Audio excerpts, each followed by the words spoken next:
विजय sir, जिस तरीके से एक हमारे दर्शक ने बड़ा अच्छा कनेक्ट किया, उसको कमेंट किया उन्होंने कि कांग्रेस का जब अकाउंट फ्रीज हुआ था तो उसके बाद राहुल गांधी ने एक प्रेस कॉन्फ्रेंस की थी। उस प्रेस कॉन्फ्रेंस में उन्होंने कहा था कि जिस दिन सत्ता परिवर्तन होगा उसके बाद इन सबके ऊपर ऐसी कार्रवाई होगी कि दोबारा फिर कोई ऐसी हिम्मत नहीं कर पाएगा।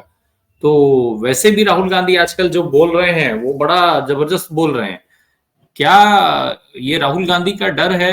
राहुल गांधी के ऐसे जो भाषण हो रहे हैं या ऐसी जो बातें वो कह रहे हैं, उसका डर है कि अभी से उसकी तैयारी की जाने लगी कि सत्ता आज बदले या 5 साल बाद बदले, हम कम से कम अपने को सेफ कर लें। ईडी हो, सीबीआई हो या ऐसी जो भी जांच एजेंसियां हो, उन सबके पर जो है थोड़े से कुतर करके और ढीलापन कर लिया जाए नियमों में। जी राम प्रकाश जी, आपको और हमारे सभी सीनियर पैनलिस्ट को नमस्कार। और व्यास जी से लगता है कि नए साल में मुलाकात हुई, तो पहले तो 9 वर्ष की आप लोगों को सर सबको शुभकामनाएं। देखिए, जो इस ईडी सीबीआई की बात हो रही है और खास तौर से इस गवर्नमेंट के पूरे रिजीम में 2014 के बाद से लेके आज तक, तो आप जरा गौर करिए। एक समय में अपने देश में सीबीसी का बड़ा महत्व हुआ करता था, सेंट्रल विजिलेंस कमीशन का। और सेंट्रल विजिलेंस कमीशन का काम ही था कि कहीं अगर करप्ट प्रैक्टिसेस हो और उसके संज्ञान में आता था तो वो पूरी जांच करती थी। उसका पूरा एक नियम और सिस्टम बना हुआ था कि भाई पूरी जांच कर ली जाए और अगर जो आरोपी है फिर सीबीसी उस हिसाब से उस पर केस करती थी। बहुत ही बढ़िया सिस्टम था। देखिए, हमारे जो डेमोक्रेसी की में जो हमारा संविधान है, उसने इन सारी संस्थाओं को जो स्वायत्तता दी थी, उसके मूल में क्या भावना रही होगी। पुष्पराज जी और डॉक्टर व्यास जी काफी सीनियर हैं, वो इस पर जरूर प्रकाश डालेंगे। उसकी मूल भावना यही रही होगी कि सत्ता अधिनायकवाद न हो और सत्ता के गुरूर में जो राज्य की शक्तियां हैं वो एक निरीह आम नागरिक या चाहे कोई भी हो उसको प्रताड़ित न कर पाए। इसके लिए इन एजेंसियों की स्थापना भी हुई और इनको पूरा स्वायत्तता दी गई कि ठीक है, जिसके ऊपर आरोप है वो भी अपनी बात करेगा और ये निष्पक्ष रूप से जांच करेगी। लेकिन जिस आइडियोलॉजी की सरकार आई 2014 के बाद, उसकी जो कोर आइडियोलॉजी है आरएसएस की, उसमें कहीं लोकतंत्र की कोई भी जगह है ही नहीं है। तो इसलिए ईडी का, सीबीआई का पूरी तरह से जिस तरीके से, और जिधर आपने इंगित किया पीएमएलए कानून का, ये कौन सी बात हुई कि किसी पे आरोप लग गया उसको उठा के बंद कर दीजिए, अब उसको सिद्ध करना है कि वो आरोपी है कि नहीं। और उसने अगर 2 साल बाद ये सिद्ध कर पाया तो 2 साल उसका क्या नुकसान जो हुआ जेल में, इसकी भरपाई कौन करेगा। मेरे ख्याल से यह तो कानून ही बिल्कुल अननेचुरल लॉ है। इसको तो सुप्रीम कोर्ट को स्वतः संज्ञान में लेके इस तरह के कानूनों को रद्द कर देना चाहिए। भाई आप ये चीज बताइए, फिर तो आप देश में जिसको चाहे उसको ब्लैकमेल कर सकते हैं। हर आदमी कितना लड़ सकता है। और जो एआईसीसी के नए भवन के उद्घाटन पे राहुल गांधी ने एक बहुत बड़ी बात जो कही, ये निष्पक्षतापूर्ण कार्य करने वाले राज्य से हमको लड़ना है। अब उसमें नई बहस भाजपा नए मोड़ पे ले जा रही थी कि अब राज्य से मतलब नेशन से लड़ना हो गया। आज तक हमने नहीं सुना कि एंटी नेशनल और राज्य से लड़ाई दोनों एक चीज है।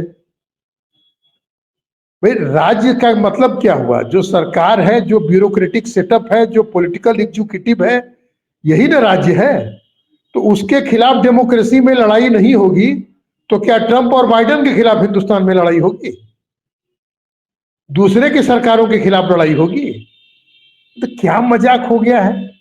और ये जो राहुल गांधी का, जो राम प्रकाश जी आपने ठीक याद दिलाया कि जो उन्होंने प्रेस कॉन्फ्रेंस में कहा था कि वो समझ ले कि हम सत्ता में आएंगे तो क्या होगा, और उसके बाद जो इन्होंने परसों का जो भाषण दिया है, देखिए वो बहुत ही महत्वपूर्ण है। क्योंकि एक तरह से निर्णायक लड़ाई का वो शंखनाद है राहुल गांधी का। अभी तक किसी भी अपोजिशन के लीडर ने इस तरह का हमला कि जो राज्य इस समय वर्तमान चल रहा है इसके खिलाफ लड़ाई वो नेशन के खिलाफ लड़ाई नहीं है, वो वर्तमान व्यवस्था के खिलाफ लड़ाई है। का जो उन्होंने शंखनाद किया और जिस निर्भीकता से वो पिछले 10 साल से लड़ते आ रहे हैं, तो कहीं न कहीं वो चीज अब ये लग रही है कि अगर जनता के दिले दिमाग में बैठ गई, और उसके बैठने के पर्याप्त रीजन है, क्योंकि जिन जिन को ईडी का केस दिखाया गया उनको अपनी पार्टी में, चाहे वो अजीत पवार हो, हेमंत विश्व शर्मा हो, इन सारे लोगों को पार्टी में लेके केस को रफा दफा किया गया। तो कितने दिन आप हिंदू मुसलमान के नाम पे देश की जनता की आंखों में धूल झोंक के ये आप अपना काम करते रहे? आखिर कभी तो पब्लिक के बीच में ये चीजें जाके पेनिट्रेट करेगी लोगों के दिमाग को, कभी तो जनता उठ खड़ी होगी इसके लिए। और एक बार अगर ये पब्लिक इसके खिलाफ उठ खड़ी हुई, जिधर राहुल गांधी ने आह्वान किया है, तो फिर जो आप इशारा कर रहे हैं, डर तो बड़ा स्वाभाविक है। और एक चीज जान लीजिए, जब आदमी किसी चीज का दुरुपयोग करता है तो सबसे ज्यादा खतरा उसको उसी का होता है। जब पहले तो ये होता है कि भाई सत्ता हमारे हाथ से जाने वाली नहीं है, तब ये सब करता है। और जिस तरीके से 400 की जगह 240 आए तो इरोजन तो शुरू हो गया ना। और अब ऐसा कौन सा बड़ा भारी काम देश में हो गया जिससे अब 240 के ऊपर जाने की संभावना बनेगी? ऐसी तो कोई चीज दिखाई नहीं दे रही है। ठीक है, आप स्टेट इलेक्शन को चाहे जैसे मैनेज कर ले, दुनिया भर की बातें हैं, वो एक अलग बहस का विषय है। लेकिन कहीं ना कहीं केंद्र में तो बैसाखियों के ही सहारे सरकार है।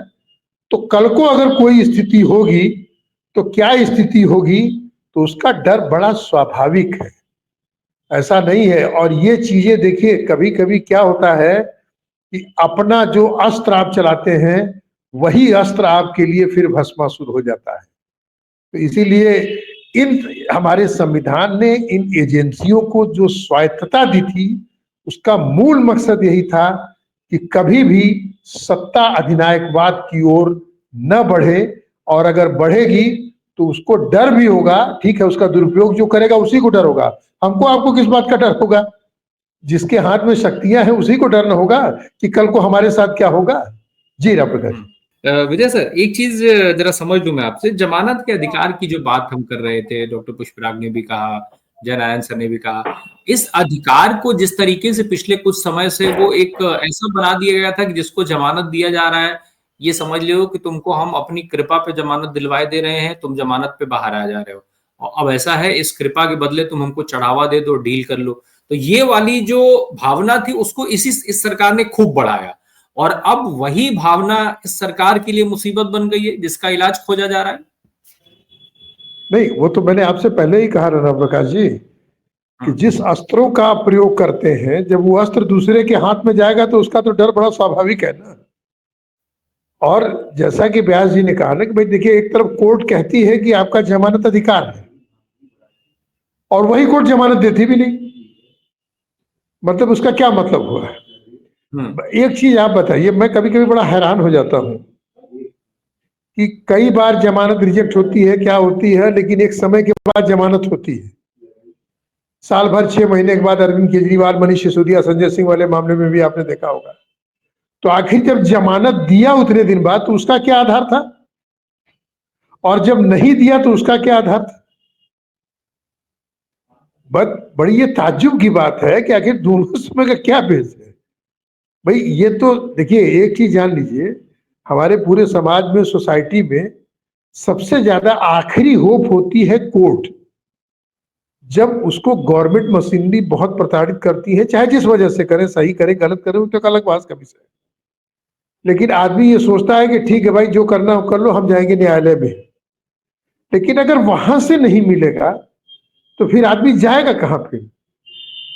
फिर तो ये पाकिस्तान वाला हाल हो जाएगा।